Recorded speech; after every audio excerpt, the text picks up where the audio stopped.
ongi etorri, hemen gaude Zumalakarregi museoan. Museoan nazioarteko eguna dela eta zuei erakusketa egonkorreko pieza bat erakustearren. Museoa dastatzea gonbidatu nahi dizuegu eta horretarako hemen dakagu Zumalakarregi generalena izan zen kanpainako nezeserra eta bereziki nahi dugu hortan zilarrezko edalontzi hortan pixkat atentzioa jartzia, bai. Badakigu, Ormaiztegiarra zen, Tomas Zumalakarregi generalak bazula txokolate beroa oso gustoko. 19. mendean txokolate beroa edateko ohitura zeon, ez zen jaten edo edateko ohitura zeon. Eta badakigu Charles Frederick Henningsen voluntario inglesan idatziai esker, txokolate beroa hartzeko ohitura handia zula Tomasek.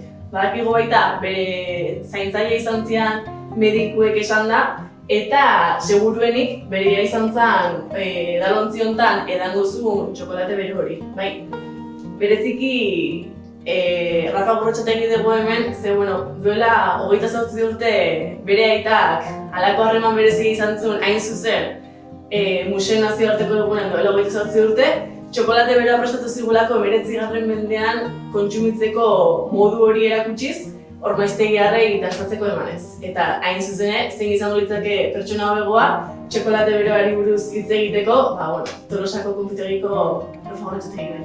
Eskerrik asko.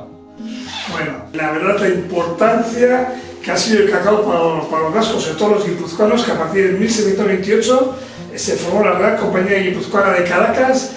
Venezuela era el mayor productor del mundo en esa época y 2/3 partes de lo que producía Venezuela lo traían los vascos.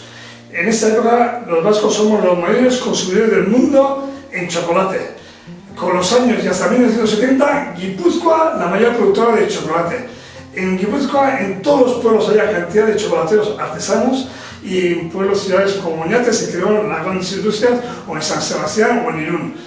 El consumo era muchísimo. Llegaban las salas de cacao, normalmente se de Venezuela, Soconusco de México o Ecuador, se tostaba, se molía y todo el chocolate era bebido, como tomar de Zumalakarregi.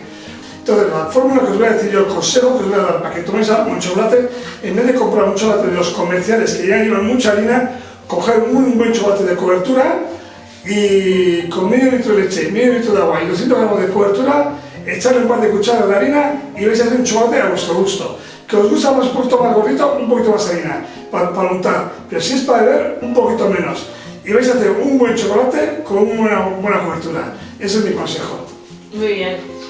Badakazue Gorrotxategiren txokolate beroan errezeta, eta gonbidatzen zaituzte guztuei txokolatea etxean egin, zuen errezeta probatu, eta sare sozialetan banatzea. Modu hontan, guk ikusiko dugu, ze modutan atera zaizuen txokolatea, eta sartuko zeate Gorrotxategi produktuen lote baten edo zozketa baten. Bai, informazio guztia gure sare sozialean izango duzue, eta beste gabe, mila esker, eta ondo izan.